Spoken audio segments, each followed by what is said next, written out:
Lo que escuché aquella noche no venía de este mundo y nunca debí contárselo a nadie. Mi nombre es Jerry Eman. Sé que probablemente nunca has oído hablar de mí.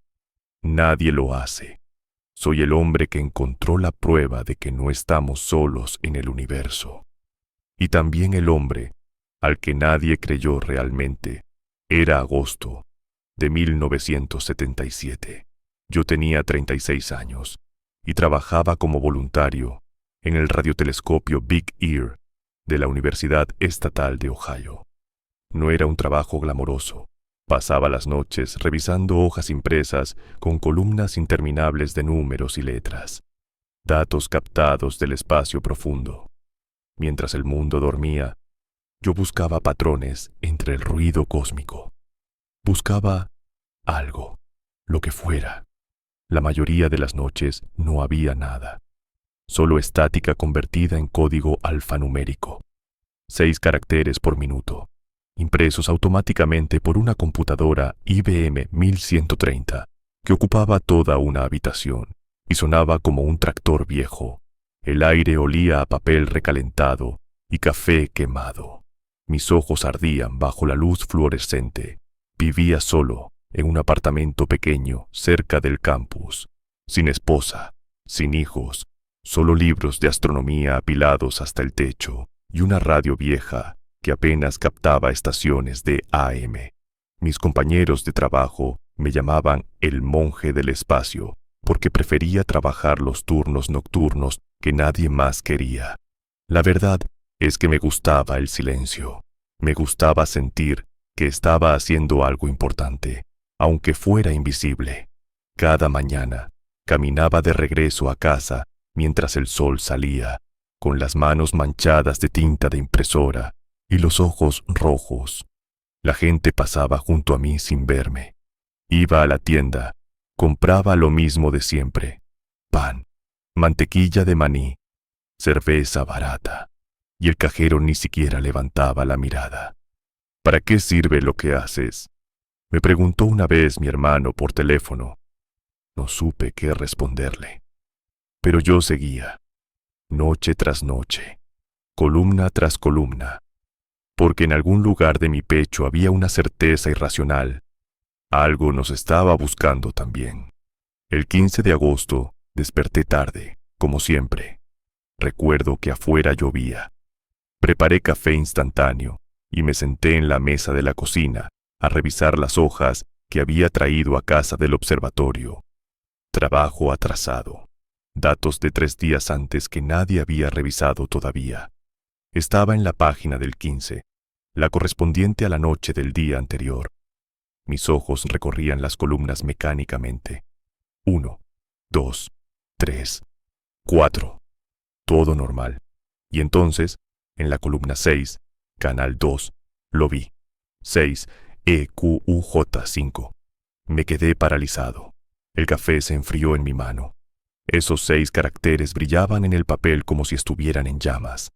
En nuestra escala, donde el espacio en blanco era 1, silencio, y las letras representaban intensidad creciente, aquella secuencia era imposible. Demasiado fuerte, demasiado perfecta, demasiado intencional. La señal había durado exactamente 72 segundos. Provenía de la constelación de Sagitario, cerca del grupo de estrellas Chi Sagittarii. La frecuencia era de 1420 megahercios, la frecuencia del hidrógeno neutral, la misma que cualquier civilización tecnológica avanzada usaría para comunicarse, porque es una constante universal del cosmos. Alguien, a 120 años luz de distancia, había encendido un faro cósmico, y yo lo había encontrado. Tomé un bolígrafo rojo, con la mano temblando, y rodeé la secuencia. Al lado escribí una sola palabra, casi sin pensar. ¡Wow! Llamé al observatorio. Les dije que regresaran a apuntar hacia esa misma región del cielo. Esa noche, y la siguiente, y la siguiente, pasamos semanas buscando, meses, años. Apuntamos todos nuestros recursos hacia Chi Sagittarii, rogando que la señal volviera, pero el cosmos había vuelto al silencio y yo me quedé con una hoja de papel arrugada, un círculo rojo y una pregunta que me despertaría cada noche por el resto de mi vida. ¿Qué intentaban decirnos? Porque lo que nadie sabía entonces era que aquella señal no fue un saludo, fue una despedida. Después de encontrar la señal, ¡wow!, mi vida cambió, pero no de la forma que esperaba. Los primeros días fueron de euforia pura. Llamé a Bob Dixon, el director del proyecto SETI en Ohio. Su voz al otro lado del teléfono era escéptica, casi aburrida. Hasta que le leí los números, hubo un silencio largo. Luego dijo, «Jerry, esto no puede ser real». Pero lo era. En las semanas siguientes, el equipo completo revisó los datos una y otra vez. Descartamos interferencias terrestres, satélites, aviones, transmisiones militares, reflejos de la luna. Nada coincidía. La señal venía del espacio profundo. Era de banda estrecha, algo que la naturaleza no produce. Solo la tecnología. Escribimos un reporte técnico. Lo enviamos a la comunidad científica y esperamos. La respuesta fue tibia. Algunos colegas nos felicitaron con educación forzada. Otros sugirieron que debió ser un error del equipo, un glitch de la computadora, un mal calibrado. Nadie quería decir las palabras en voz alta. Encontramos evidencia de vida extraterrestre inteligente, porque eso implicaba demasiado. Implicaba que no estábamos solos, que el universo no era nuestro, que algo, ahí afuera, tenía la capacidad de enviarnos mensajes, y decidía ignorarnos después. Yo seguía trabajando en Big Ear, pero ahora las noches se sentían diferentes. Cada vez que miraba las columnas de datos, buscaba otra señal, otro wow, otro grito en el vacío. Nunca llegó. En 1985, 8 años después, cerraron Big Ear. Necesitaban el terreno para construir un campo de golf, un maldito campo de golf.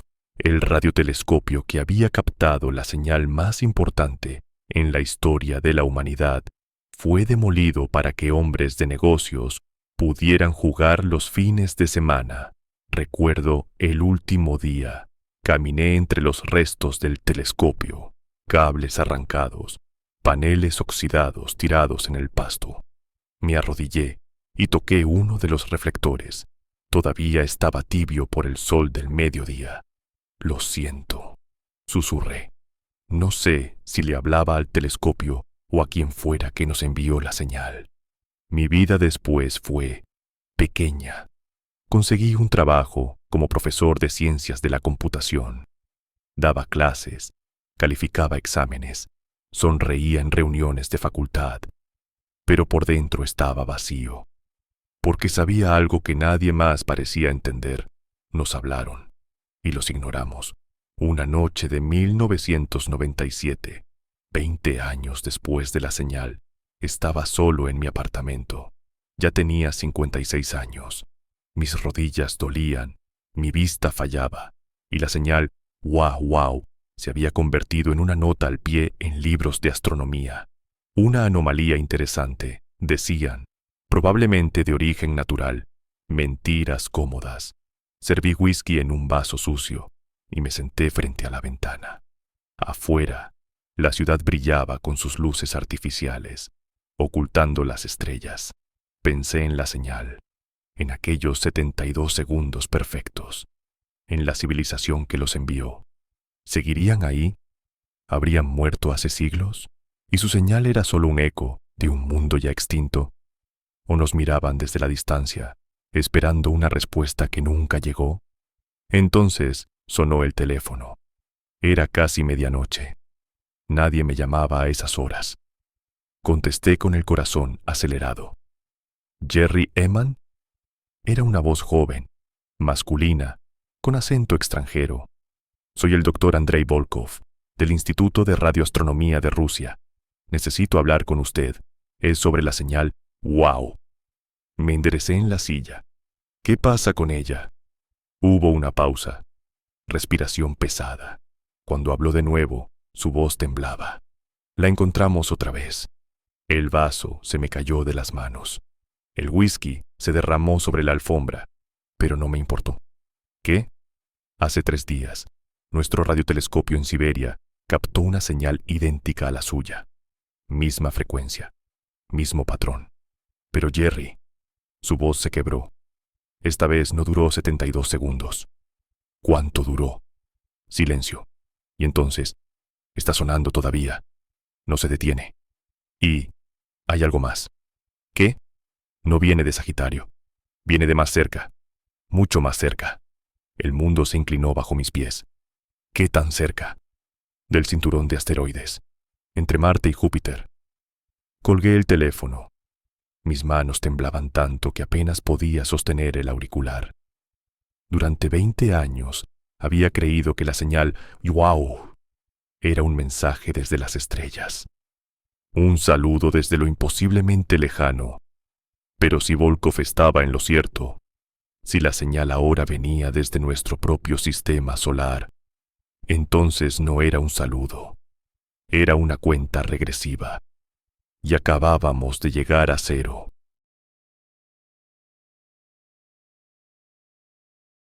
Tomé el primer vuelo a Moscú que pude pagar. Gasté mis ahorros de toda la vida. No le dije a nadie a dónde iba.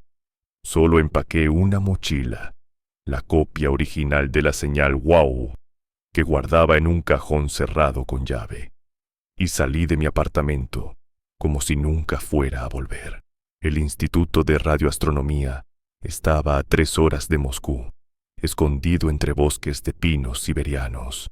El edificio era soviético, gris, con ventanas pequeñas y un aire de secretos militares todavía colgando en las paredes. Andrei Volkov me recibió en la entrada.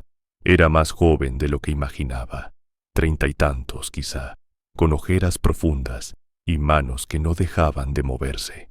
No me dio la mano, solo me miró como si viera un fantasma. Gracias por venir, dijo en inglés entrecortado. No podía hablar de esto por teléfono. Nos están escuchando. ¿Quién es? Todos. Gobiernos, militares. La NASA no quiere que esto salga. Pero usted tiene derecho a saber. Me llevó por pasillos estrechos hasta una sala de control. Había 3 científicos más, todos con la misma mirada de personas que no han dormido en días.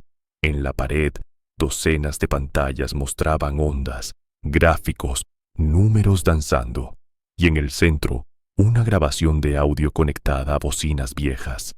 ¿Está listo?, preguntó Andrei.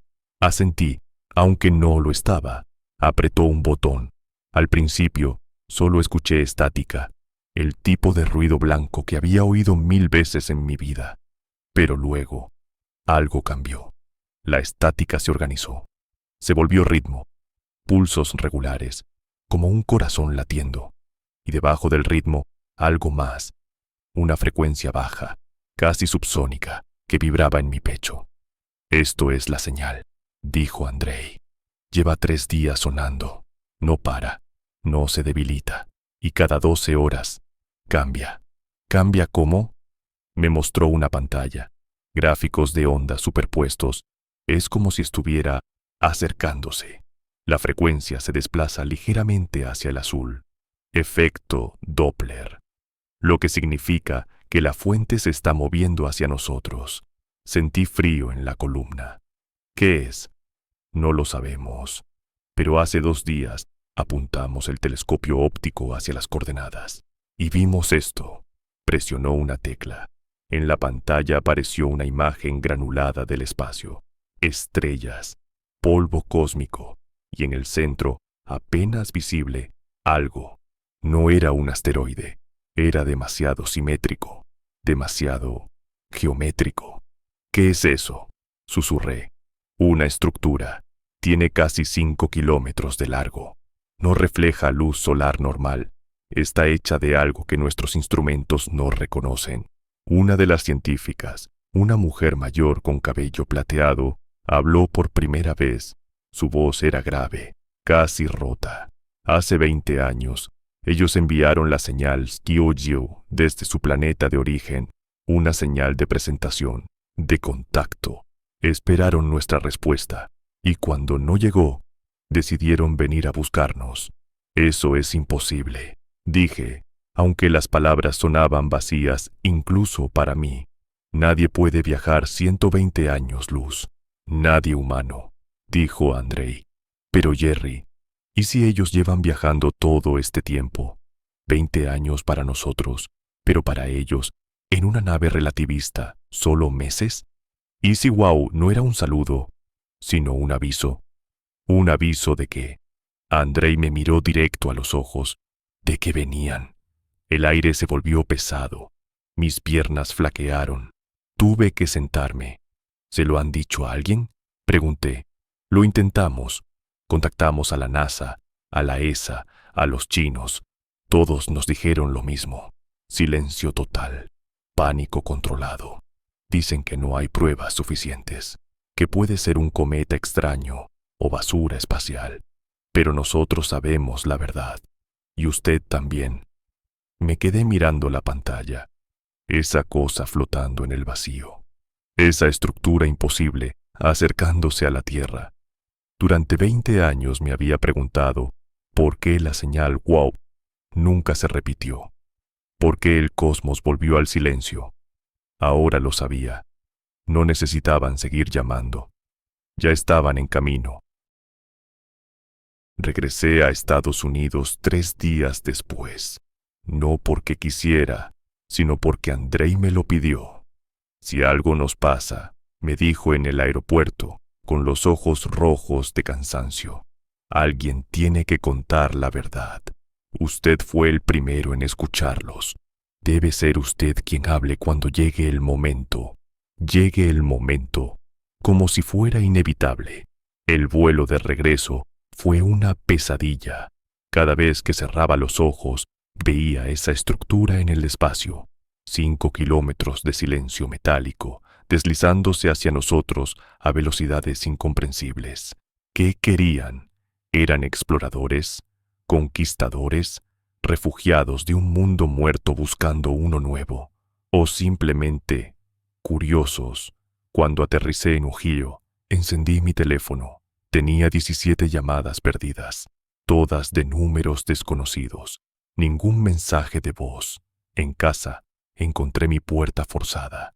No faltaba nada, pero todos mis archivos sobre la señal wow habían sido movidos. Alguien los había revisado y dejado todo casi en su lugar. Casi. Me senté en la sala, con las luces apagadas, y esperé. No sabía qué esperaba. Una visita, un arresto, una explicación. Lo que llegó fue un correo electrónico. Remitente. Desconocido. Asunto. Gracias. Lo abrí con manos temblorosas. Solo había una línea de texto. El 15 de agosto de 1977. Alguien escuchó. Y eso lo cambió todo. Debajo, un archivo adjunto. Lo descargué. Era un audio. 3 minutos de duración. Presioné play. Al principio, solo ruido blanco. Y entonces, una voz. No era humana. No exactamente. Pero tampoco era mecánica. Era como si el sonido mismo estuviera aprendiendo a hablar. Sílabas extrañas. Ritmos que no seguían ninguna lógica terrestre. Y sin embargo, de alguna forma, lo entendí. No las palabras, sino el sentimiento detrás de ellas. Decía, estamos solos. Ustedes están solos. Pero ahora, no más. El audio terminó. Me quedé mirando la pantalla, con lágrimas corriendo por mi rostro. 3 semanas después, la NASA hizo un anuncio. Habían detectado una anomalía en el cinturón de asteroides. Un objeto de origen desconocido. Estaban enviando una sonda para investigar. Mantendrían informado al público, pero yo sabía que era mentira. No iban a investigar, iban a prepararse, porque no sabían si lo que venía era una amenaza o un regalo. Y honestamente, yo tampoco. Han pasado 5 años desde entonces. La estructura sigue ahí, flotando en silencio. No se ha acercado más, no ha hecho nada, solo observa. A veces, en las noches despejadas, salgo a mi patio trasero con mi viejo radiotelescopio casero, apunto hacia Sagitario y escucho. Ya no busco otra señal. ¡Wow! No la necesito, porque ahora entiendo lo que significó aquella señal. No era una pregunta, no era un saludo, era una promesa. La promesa de que en este universo frío, infinito y oscuro, alguien más también miraba las estrellas y se preguntaba, ¿hay alguien ahí? Y yo les respondí, no con palabras, no con tecnología, sino con un círculo rojo alrededor de 6 caracteres, con un wow escrito a mano en el margen de una hoja arrugada. Les dije, los vimos, los escuchamos, no están solos. Y ellos vinieron. No sé qué pasará ahora, si se quedarán, si se irán, si nos cambiarán para siempre o si simplemente desaparecerán como llegaron, dejándonos con más preguntas que respuestas. Pero sé esto, el 15 de agosto de 1977, a las 11:16 de la noche, hora del este, el universo dejó de ser un lugar vacío, y eso, sin importar lo que venga, fue suficiente. Guardo la hoja original de la señal WOW en un marco sobre mi escritorio. A veces la miro y sonrío, otras veces lloro, pero siempre, siempre siento gratitud por haber estado ahí, por haber escuchado, por haber dicho wow cuando el resto del mundo dormía, porque al final eso es lo único que importa, que alguien escuche, que alguien responda, que en el silencio infinito del cosmos alguien diga tu nombre. Dinos qué te pareció esta historia. Dejamos saber en la caja de comentario y suscríbete al canal Nexus. Aquí siempre encontrarás la verdad.